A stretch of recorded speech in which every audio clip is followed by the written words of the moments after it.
Palavra Verdadeira 3. A paz do Senhor Jesus esteja no coração de cada um de vocês, queridos, que acompanham aqui o canal Palavra Verdadeira. Hoje estou aqui com vocês para trazer mais uma mensagem da Palavra do Senhor, que se encontra no livro de 2 Coríntios, capítulo 12, versículos 7 e 8. Diz assim a Palavra do Senhor nosso Deus: E para que eu não me exaltasse pelas excelências das revelações, foi-me dado um espinho na carne, a saber, um mensageiro de Satanás, para me esbofetear, a fim de não me exaltar, acerca do que 3 vezes orei ao Senhor, para que se desviasse de mim. Hoje aqui trazendo uma mensagem muito importante, e essa mensagem ela tem a ver o seguinte, com opressão e possessão. Quero muito falar aqui nesse momento sobre a diferença da opressão e da possessão. Para deixar bem claro uma coisa muito importante. Um crente, ele pode ser oprimido,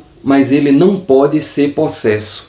Aí você pode dizer assim, mas por que um crente ele não pode ser possesso? Ele não pode ser possuído por um espírito mau? Porque se ele for possuído por um espírito mau, é porque ele está muito distante de Deus ao ponto de não ser considerado um crente fiel, verdadeiro, honesto espiritualmente na presença de Deus. Porque enquanto a pessoa tiver um fio de temor na presença de Deus, o inimigo não tem poder de atuar de forma para possuir a vida de um verdadeiro cristão. Então o cristão ele pode sim sofrer uma opressão. E o que é a opressão? A opressão é uma influência de um demônio ou de um espírito mau, né? É uma influência exterior, não está dentro da pessoa. É uma influência externa que oprime a pessoa, que exerce uma influência. Então a opressão é uma força que exerce influência sobre a vida da pessoa. E a possessão é uma força interior que possui, que domina a pessoa. Então, exatamente aí está a diferença entre a opressão e a possessão. Para que a gente entenda muito bem, o apóstolo Paulo ele estava sendo oprimido. Havia uma influência externa sobre a vida dele. Então, isso é opressão. Que exatamente um mensageiro de Satanás vinha para esbofetear, para oprimir ele de alguma forma. Então isso é opressão. Todas as vezes que nós, os cristãos ou qualquer pessoa, sofrer uma influência externa por parte do maligno, ela está sendo oprimida. Isso é uma opressão. Então isso não é uma coisa nem incomum. Muitas vezes isso é uma coisa comum, quando muitas vezes a gente não faz uma leitura espiritual de algo que está acontecendo conosco e muitas vezes nós passamos por algum tipo de sofrimento, com uma enfermidade que é potencializada em nossas vidas, com uma ansiedade que é potencializada, um problema que se torna muito maior, porque o inimigo ele vê isso como brechas para ele tentar nos oprimir. E aí então vem as opressões do inimigo. Aí muitas vezes tudo em nossas vidas é como se tivesse uma lente de aumento diante de nós. Então tudo é muito maior, tudo é muito mais devastador, tudo é mais difícil aos nossos olhos. Então muitas vezes isso pode ser ocasionado por uma opressão. A opressão é uma influência do inimigo sobre a vida de alguém, uma influência externa. O inimigo ele não está agindo dentro da pessoa, ele está fora, mas ele exerce uma influência sobre a vida da pessoa para oprimir. Então isso é opressão. No caso da mulher curvada, então ali é um caso de possessão. Ela tinha um espírito de enfermidade sobre ela e a Bíblia diz que ela vivia curvada. Aquele espírito que estava possuindo ela subjugava ela. Tanto que Jesus, o que aconteceu? Ele primeiro expulsou o demônio dela, que possuía ela, e ela foi liberta do demônio e depois Jesus impôs as mãos e curou aquela mulher.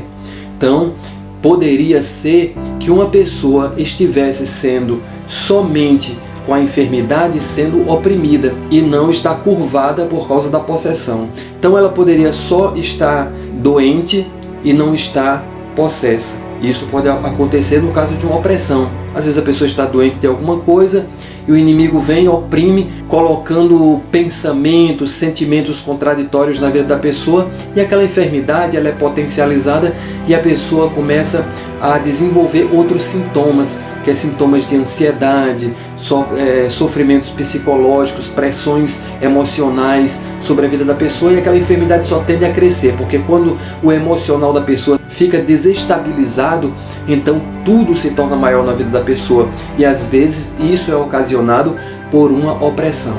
No caso da mulher curvada, ela realmente era possessa, e Jesus disse: mulher, estás livre, e naquele momento ela ficou liberta. Depois ele colocou as mãos sobre ela e curou a mulher ali da sua enfermidade. Então no caso da mulher curvada, ela era possuída, ela era possessa. Então a possessão é diferente da opressão, né? Para que a gente entenda muito bem isso. Então um crente pode ser possesso? Não. Para um crente ser possesso, pode, se um crente se manifestar, se ele cair endemoniado na igreja, leva ele para tomar conselho, faz ele confessar o que é que está acontecendo na vida dele, porque tem algo muito terrível acontecendo na vida dele. Ele está muito distante de Deus, o Espírito Santo não está mais com ele, o nome de Jesus não tem mais força, poder, autoridade sobre a vida dele, ele está longe da palavra de Deus, tem algo muito errado na vida dele, ao ponto dele abrir a porta para o inimigo possuir a vida dele. Porque enquanto nós temos o temor de Deus nas nossas vidas, a Bíblia diz que o anjo do Senhor se acampa ao nosso redor e nada pode nos atingir. Nós temos a cobertura do sangue de Jesus sobre nossas vidas, nós temos a proteção do Espírito Santo sobre nós, o poder da palavra de Deus sobre nossas vidas. Então nós temos um arsenal, nós temos uma couraça, nós somos blindados espiritualmente, nada pode nos tocar. Então é assim que acontece.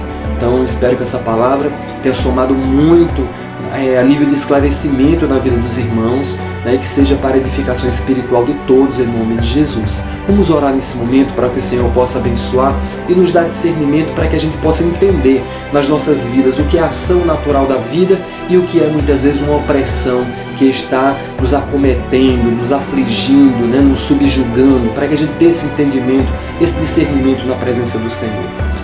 Pai querido e eterno, em nome de Jesus, eu te peço agora, meu Senhor, em nome de Jesus, que o Senhor nos dê sabedoria mediante a Tua palavra, que o Senhor nos dê discernimento, para que nós possamos entender em algum momento quando é que o inimigo se aproxima para tentar afligir nossas vidas através da opressão. Mas que o Senhor, meu Deus, possa nos abençoar, para que no momento que a gente possa compreender que existe uma ação do inimigo, do adversário sobre nossas vidas, uma vez que percebemos isso, que recebemos a revelação de Ti, de que é uma opressão, então nós temos autoridade para começar a repreender em nome de Jesus, e aí sim ficaremos livres, ficaremos libertos da opressão, e a nossa vida espiritual segue na Tua presença para a glória do Teu nome. Portanto, Senhor, nos ajuda em todas as coisas, é o que eu te peço agora e para todo sempre, em nome de Jesus. Que o amor de Deus, a graça do Senhor Jesus e a comunhão do Espírito Santo sejam com todos vós agora e para sempre, em nome do Pai, do Filho e do Espírito Santo. Amém. Deixa aí o seu gostei, tá bom, querido? Para fortalecimento aqui do canal, e até o próximo vídeo, em nome de Jesus. Palavra Verdadeira 3.